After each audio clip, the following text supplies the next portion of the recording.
Lezigeza indaba ze-1KZN TV ifundela uSamkelisoka Nqulunga ngikubingelele mbukeli nazi-ke ihamba phambili usuku namhlanje. Amakhosi athele amanzi esilweni iCOSAS ikhala ngokuphepha kwabafundi kanti owezolimo ubhunge nabafuyi emajuba. Amakhosi ezizwe ayisithupha zaKwaZulu-Natal zitheleke amanzi kuyisilo indlulamithi amakhosi esigodlweni emashobeni kwaNongoma enyakatho nelikaMthaniya namuhla kuleli siko kulapho kamakhosi asuke ezothelelwa amanzi isilo ngaphambi kokuba ke agcotshwe ngokusemthethweni. Amakhosi ayisithupha atheleka amanzi esigodlweni sesilo emashobeni kwaNongoma. Lo mcimbi ubuholwa indlulamithi yamakhosi isilo umizulu kaZwelithini. Selokhu isilo sihleze esihlalweni aseyishumi nesikhombisa amakhosi asetheleka amanzi. Isilo umizulu kaZwelithini sethuleke izeluleko kumakhosi abezothela amanzi. Engingakusho ukuhlonipha. Hloniphe sizwe qala. Usithande isizwe sakho. uNkulunkulu njengoba umfundisi uSithole kade ekhuluma lapha phambili angeke ethwalise ijobe ongeke ukwazi ukuthwala kodwa futhi makhosi ngoba kade nizothela amanzi nje sekuyiyona indlela yokuqala indlela eya phambili kuze kube kugcineni ngicela ukuba ninikhumbuze nami makhosi ukuthi siyokhumbuzana ngalolu suku sisemashubeni ukuthi sizigqila thina lesizwe sisebenzela isizwe kumele sibeke isizwe kuqala akwazi ukuthi ungabonakala nkosi yesizwe uhambela phezulu kubeni isizwe sakho sihlupheke nina besilo lokho kumele sithwale ubambisana niyabona makhosi asedlukule ukuthi uNkulunkulu isizwe samaZulu wonke amaqhuma enwabethe ngaphansi kwesihlalo ukuthi uyosibusisa kanjani. Ungqongqoshe ozokubusa ngibambisana noholi bomdabu esifundazweni kwaZulu-Natal umfundisi uThula Sizebuthelezi uchaze lo mcimbi njengobalulekile esizweni sikaZulu. Silapha namhlanje esigodlweni sesilo emashobeni njengohulumeni wesifundazwe sakwaZulu-Natal sizokweseka isilo ngayo yonke imisebenzi eqondene nesilo. Namhlanje amakhosi aqhamuka ezifundeni eziyisithupha abezothela amanzi okungusiko olusemqoka kakhulu ekuvuseleleni ubuhlobo phakathi kwemindeni yamakhosi izizwe zamakhosi kanye nendlunkulu yalapha kithi kwaZulu. Selokhu isilo indlulamithi yamakhosi yangena esihlalweni sekunamakhosi ayishumi nesikhombisa asekwazile ukuthi agcine lolu siko okuyinqophamlando nesibonga kakhulu ukuthi unomthebe wethu isilo samabandla sibe nesineke sibe nothando lokugcina amasiko ethu njengesizwe samaZulu. Lo mcimbi uyisisekelo sokubumba kesizwe samaZulu ubuhanjelwe ke nawo nobhalo wecontroller uzukiswa Mkiva. Amakhosi abezothela kamanzi athi lokhu kuyinqophamlando. Umlando ukuthi esikhathini samanje kube nento enhle angasi ngajabula kuthini ukuthi isizwe kuzosibeka kuphi uma kubuya phambili kuqhubeka kodwa engicabangayo nengikufisayo ukuthi isizwe sibumbane sibe into eyodwa. Njengenkosi yesizwe sasoShabeni sizizwa sijabule nje kakhulu siyisizwe nomndeni ujabulile futhi ngakho konke lokho okwenzakala namhlanje ngoba sikholisa ukuqinisa kakhulu isihlalo sobukhosi nobudlelwane phakathi kwasendlunkulu nasesizweni sasoShabeni. Nje somndeni wakalishaba nje sidlu sokukhulu ukuthokoza nokuthobeka kakhulu esilweni ngomcimbi omkhulu othe wenzeka obusukwini bayizolo kuzoqhubeka kuzobe namhlanje konke kusahamba kahle kakhulu sijabule nje kakhulu somndeni njengenkosi sesijabule ngiyathokoza. Njengoba umuntu elapha esigodlweni namhlanje sizothela amanzi okuwusiko lethu thina amakhosi nesizwe samaZulu so sugcinile ke lo mthetho so sizizwa umuntu ethokoze kakhulu ukuthi umuntu obelokho ehamba eba necala komdala so osukwini la namhlanje sizizwa sigezekile. Amakhosi atheleka amanzi inkosi yakwaZikhali inkosi yakwaDube inkosi yakwaMathaba inkosi uLushaba inkosi yakwaMkhize. Ezindabeni ze-1KZN TV kubi inkosi enhle Mthembu esigodlweni sesilo emashobeni kwaNongoma.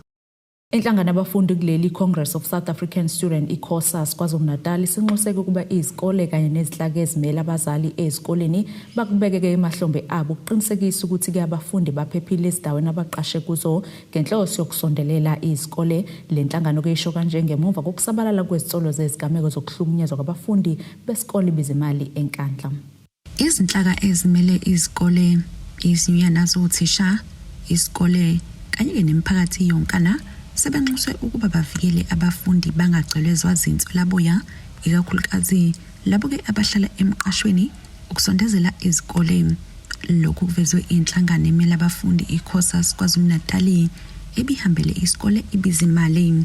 Thina siyiCOSAS, the only thing esishoyo uqinisekisa ukuthi SGB and also SATU and also COSAS baqinisekisa ukuthi lemqasho lengaphandle ehlala abafundi isafe kangakanani.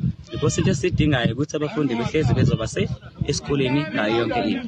But ngeke sitolerate ukuthi umuntu uzofika azohlukumeza abafundi sikhona esikoleni. Kuzokhumuleka ukuthi lesikole esidume ngokuhlala esithola imiphumela emihle kumatikuletsheni muva nje kusabalele imbiko yokunukubezwa kwabafundi okwenzeke ngaphandle kwesikole.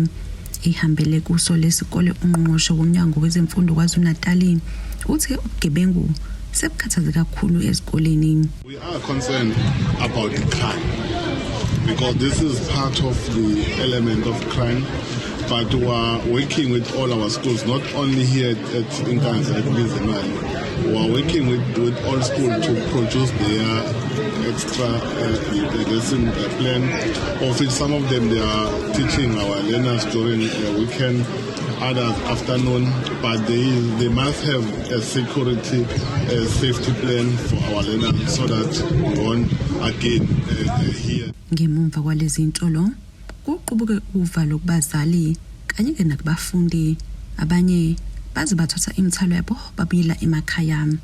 We are appealing to our parents to say let's give the school another chance, especially because this incident did not happen in the school. It happened outside the school, but because it's our learners, we want to make sure that they get a proper security plan from the school, but also the community at large, because education is a societal matter. It's not for only those that are under education, but they have a role to community have a role to play in protecting our schools, ensuring that they produce good quality. Umsolwa oboshwe esebhace eThekwini kulindeleke ukuba ke avele enkantolo yaseKhombe emaduze kanti usuku lwayizolo ubevele enkantolo yasePinetown ngecala lokweqa eStoksini. Ezindabeni ze1 KZN TV kube kuntomkhona Mvubu eThekwini. Ungqongqoshe wezolimo KwaZulu-Natal uThembeni kaMadlophamthetho uhambeleke isifundi Majuba lapho ehlanganyele khona nabalimi kanye nabafuyi. Kulomhlangano bekudingidwa ke ngezinkinga ezibhekene nabalimi okubalelwa kuzo ke ukubuyela imfuyo kanye nezitshalo. uMadlophamthetho uveza ukuthi ke ithimba lomnyango lithatheke lezi ikhalazo kanti ke njengomnyango bazosondela ukuze balekelele. Ungqongqoshe womnyango wezolimo uThembeni kaMadlophamthetho uthi umnyango uzithathile izikhalazo zabalimi kanye nabafuyi eMajuba. Abo ngibanikeleke ithuba basho zonke izidingo zabo nezikhalo zabo kanjalo sakwazi ukuengagana nami ngasho umuntu imisebenzi ka Department of Agriculture kodwa okuningi engikubonile bakhale kakhulu ngodaba lo gandaganda babuye bakhala kakhulu ngodaba lokubiyelwa izingadi zabo nokuthi ke imarket ayikho kahle. Sibese sixoxa ke nabo i-team yomnyango izokuthatha konke ihlanganise ikubuke bese sibona ukuthi yini esingabasiza ngayo. Abanye sikwazile ukubanikeza kodwa bedinga ithombo, abanye sesibanikeze nembewu yamazambane, abanye siyabathembisa ukuthi njoba kusekunohlelo olusha lokufuya kwembuzi nabo bazohlomula kulolu hlelo. Uqhubeka ngokuthi bazolekelela indawo yalowo muntu olekelela abantu abaphila ngokukhubazeka. Bese kuba khona ke futhi umuntu osiza abantu abakhubazekile ofisa ukuthi indawo yabo ingafakela ingadi. Sesivumile futhi ukuthi leyo ngadi nje kusukela kusasa iDepartment ayibona ukuthi iyakwazi ukuthi basizakale. Okuhle ukuthi izingxoxo zethu zambe kahle, banethemba nomnyango, kukhona namakhosi kodwa futhi siyethembisa ukuthi sizobambisana kusukela manje siyaphambili. Sizizwile ke lecelo zenu siyanifaka futhi emaphaketheni sanicategorize. Bese ngithi kwesishilo i-department ngenxa yezimo zokusebenza sivumelene ngokuthi 1 uyabonakala ukuthi u-department yabapha abantu ogandaganda but labo gandaganda bayisizanga i-department. Khona manjalo omunye wabalimi uveza ukuba kukhona abazokuhlomula njengoba sebedluliselile izikhalazo zabo kumnyango wezolimo. Ngiyumlimi ngumfuyi futhi ukulima silima ngapha wa 33 bese ke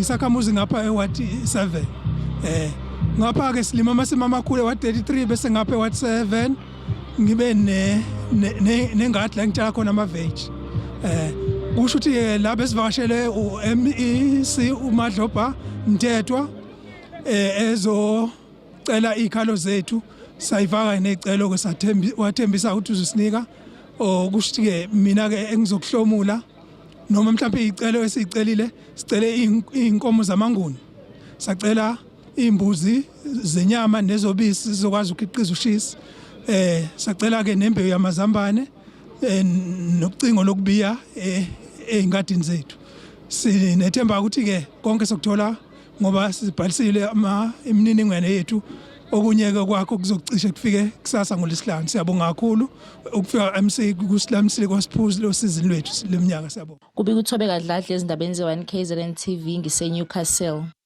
Asithishelele etolo sibe siqhubeke nazo indaba zethu.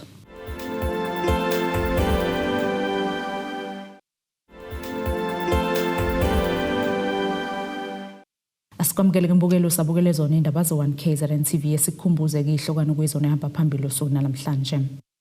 Amakhosi athele amanzi esilweni iCOSAS ikhala ngokuphepha kwabafundi kanti owezolimo ubhunge nabafuyi eMajuba. Zizobe ziqinile ke zokuphepha kusasa enkundleni ezemidlalo iChristfontein eThekwini emcimbini wamatshitshi obizwa ngematshiwelele festival. Lokhu ke kuvezwe umhleli womcimbi nethimba lakhe uZamambo Mkhize.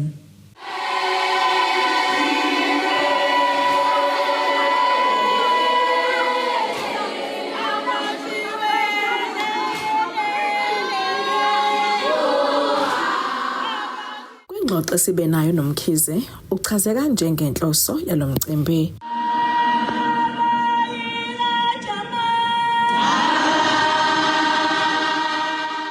Siyesibone ukuthi maningi amatshitshi enza izinto ezinhle but abanayo iplatform la bakwazi ukuveza khona ama talent abo, khona amatshitshi abaculi, khona abawa MC, khona abanama business ama deco, catering nje ama business amaningi. So lo mcimbi siuhlele ngokuthi ama job opportunities akhona aqale ematshitshini mawukuthi mhlambe iservice esidinga amatshitshi abanayo bese siyaqala ke siyabheka ngaphandle. So ngingasho nje ukuthi ukukhulisa nokweseka nokubakhombisa ukuthi sikhona bakhona abantu abasibonayo entweni ezenzayo nabafisa ukusupport abasikhuphule besisephambili. Uthi njengezintombi ziningi izinselela ababhekana nazo ikakhulukazi kumkhosi omhlanga ngakho bakubone kubalekile ukuthi nabo bebodwa bakholisane ngokwenza lo mcimbi amajiwelele. Abanye bethu abakwazi ukukhuluma nabazali babo ngento ezenzakala empilweni zethu but onomehlo siyakwazi ukukhululeka kubona basinikeza ithuba lokukhuluma ngezinto esingakwazi ukukhuluma ngazo nabazali bethu. So ithuba nje elibalekile kuyona yonke intombazane esancane esakhulayo ukuthi idlule esandleni sikanomehlo eyintweni esiyidingayo samatshitshi asaneliseki isikhathini esiningi especially makuyiwa emhlangeni amatshitshi amaningi asuke nenkinga ye-transport mase sifikile khona sibe nenkinga yamatenda wabi enough. I think sesibaningi kakhulu so amatenda asuke khona phambili awasaneli thina abanye bagcina sebalele eminyango. So yeah izona disibhekana nazo lezo. Ezokuphepha sizobe iqinile. Umcimbi angazi noma excited kakhulu ngawo ngoba ngihlezi ngifisa izinto ezinhle zodwa for amatshitshi ngiyabathanda kakhulu. So ngingabathembisa ukuthi konke engibathembisa ukuthi bazofica bakubone la bazokufica kuzobe kumnandi abantu bakuma poster abaculi bazobe nandisa abazobe bezosiyala bazobe khona kukona konke nje okubaleka khona konke isecurity inengale indlela engayazi security yona enkulu kakhulu ngoba kubalekile ukuthi baphephe igcineni kosuku. Siyazi ukuthi siyafunakala sinyama wonke umuntu uyasidinga but sizamile ngawo wonke amandla ukuthi security kube yona eningi khona sogadeka ingane futhi sigoduke kusakhanya kungaze kuhle singakazi ukubagada ngendlela.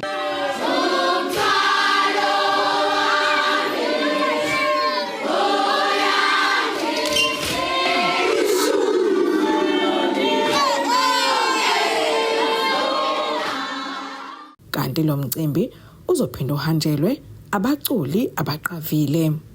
Kodwa bakhosibisi wezindaba ze1 KZN TV kuJanet 261 ngiseThekwini. Batholeke ithuba eliyingqayizivela abafundi ababalelwa kuma-50 bezikole ezahlukene ogwini lokufunda kabanzi ngemkhakha eyahlukene yemisebenzi kuhlelo lukamasipala ugu i-Take a Child to Work. Ngokusho kwekumphathi wezinhlelo ezahlukene kumasipala ugu uDudu Khowa uthi kubalulekile abantwana bafunde ngemkhakha eyahlukene yemisebenzi okuzobalekelela ekutheni bakwazi ukukhetha izifundo abafuna ukuzenza enyuvesi. Bahlomiswe ngolwazi abafundi bezikole ezahlukene ogwini kuhlelo lukamasipala ugu Take a Child to Work olulekelela abafundi ekutheni bakhethe imikhakha abafuna ukuyifundela enyuvesi. Umphathi wezinhlelo ezahlukene kumasipala ugu uyachaza. Okwenzekile ke sicele iDepartment of Education yas-identify abantwana abawu-50 of which kukhona abafana abawu-25 and kube khona amantombazane awu-25. Initially this program be-accommodate kakhulu amantombazane, kodwa sishintshile approach sathi angabi ukuthi sithatha amantombazane kuphela, as-accommodate abafana ngoba abafana bayasilela kakhulu uma sibhekelela amalungelo abantwana. Bayasilela abafana uma ngabe sifundisa abantwana ukuthi abaphile kanjani emphakathini. Sitheke kulonyaka senze isiqiniseko sokuthi abafana they participate fully kubo 50-50 amantombazane nabafana kule program. Ube sebali imkhakha abafundi abayihambele. Sibese sabahlukanisa abantwana kuma groups ahlukene. Kukhona allocated in different government departments like uJustice, uthathile abanye abantwana baye court, bayohlala no magistrate, bayobheka ukuthi kwenzakalani.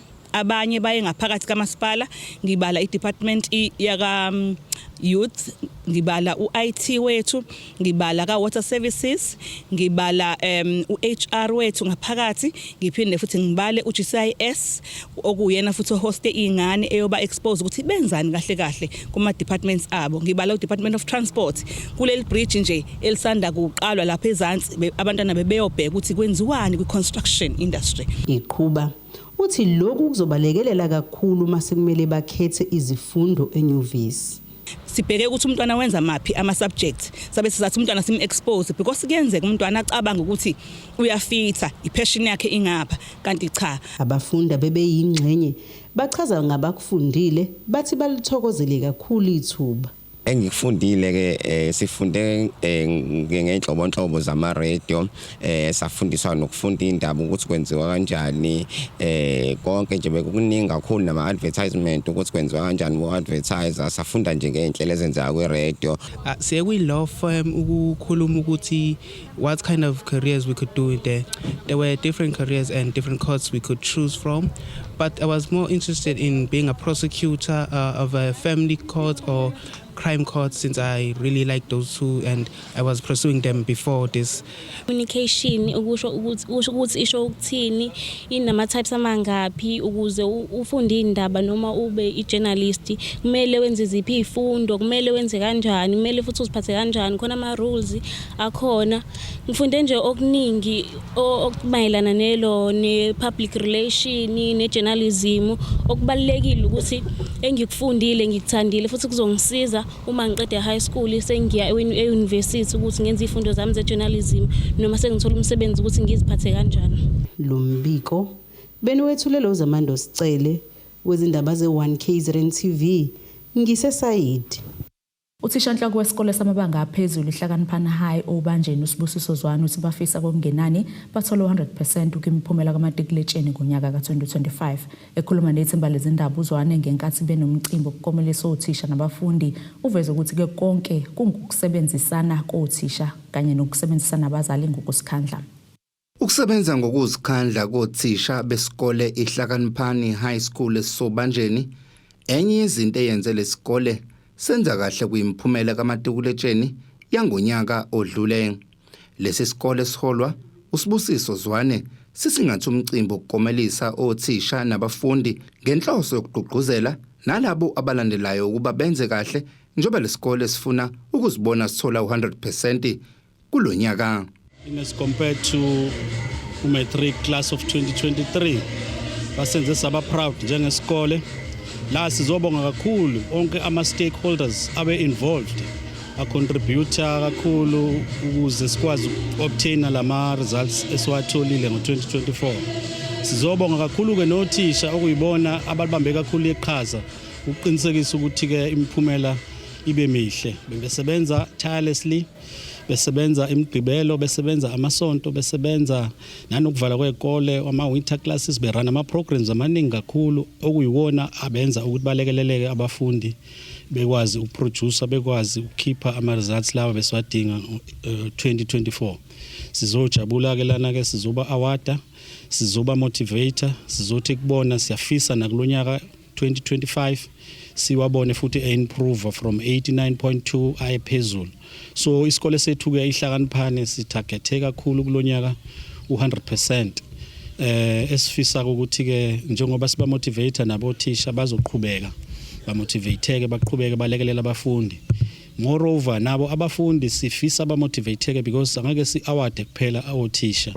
Nabafundi abenze kahle ngo2024 nabo bazothola imiklomelo yabo ukuze babone nalabo beclass of 2025. Inkosi yesizwe umntwana uMakhosi Zulu na uzwakalisa ukujabula ngokwenza kahle kwalesi sikole njobe veze ukuthi baphinde babe nesihlelo lapho bewumkhandlu besiza khona abafundi ukubhalisela ukuya ezikhungweni zemfundo ephakeme. Kulomnyaka esisuka kuwo ophambi kwalo ike yaba ku72 but manje sibona izinga lithe ukunyuka, so kuyajabulisa ukubona ukuthi khona inqubekela phambili especially ezikoleni ngoba kahle sonke siphokophelele u100 kangangoba nje inkosi umntwana ongizalayo uthe ukubakhuthaza othisha kanye nabantwana kulonyaka mabenze kahle u100 uyobanika izinkomo zibe mbili.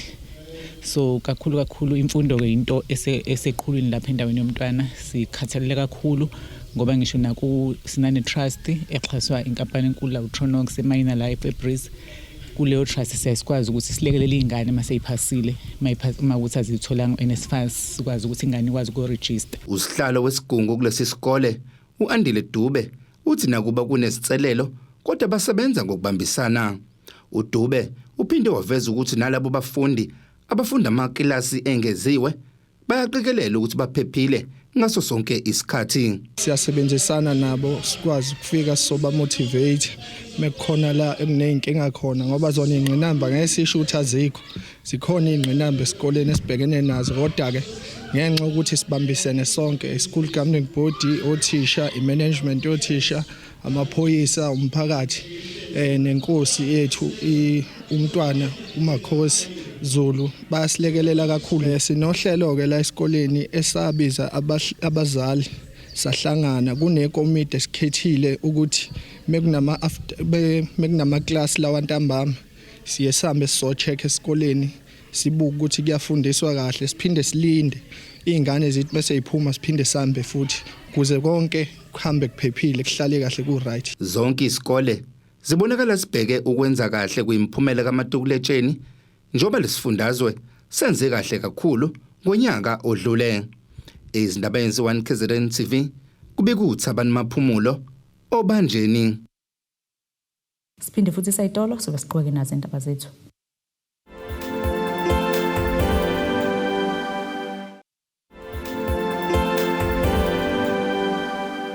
Asiphinde ke sikwamukele mbukelo sabukele zona indaba ze1 KZN TV nazi ihlokwana bekuyizona behamba phambili usuku namhlanje.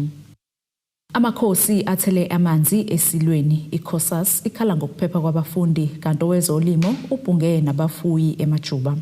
Ake sibheke ngosini yezomnotho. Izimakethe zaleli zivaleke irandi lu17.92 emaqhathiso nedola laseMelika, libu24.10 emaqhathiso nopondo waseBritain, libu20.27 emaqhathiso neeuro, igolide lona lu$3,329.46 ounce wolongahluzo wona u$64.44 umphongolo. Ake sibheke ke ngosini yezemidlalo. Seledluliseleke kumehluleli weSAFI iqala elichithwe iPremier Soccer League elithinta iDurban City namaqembu adlala kuNotsepa Foundation Championship. iCity ke eqede ihlezi phezulu kwiChampionship ayinikezwanga indebe ngemuva kwemidlalo yokugcina yesizini ka-2024-2025 ngepelasonto edlule. iPSL ikuhlehlisele lokhu ngenxa yokuthi iJDR Stars neCape Town Spurs bafake isimangalo bosolwa leli qembu likaFarouk Gododia elaziwa ngeMaritzburg United ngokudlalisa usaziso uMagawane engabhalisiwe ngendlela efanele. iSpurs ifake esinye isimangalo ngaphambi kokungena enkundleni neCity ngempelasonto edlule. Okubangwayo ke ukuthi incwadi ekhulula uMagawana bekufanele ikhishwe yile Ruma eyathenga isitifiketi seMarumo Gallants esemabhukwini ayo. Nasike isimo sezulu sakusasa singalendeleka.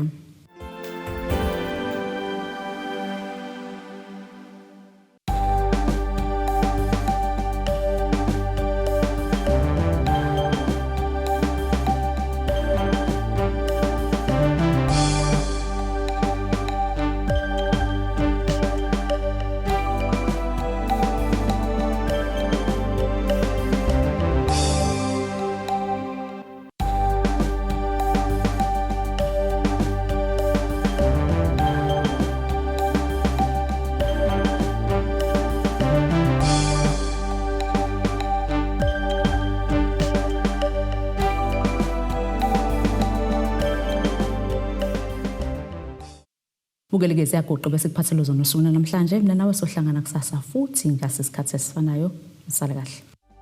Abethuli bethu bezindaba baxhaswe iThulis Bayview Bridal ungabashayela kulezi zinombolo ezivelile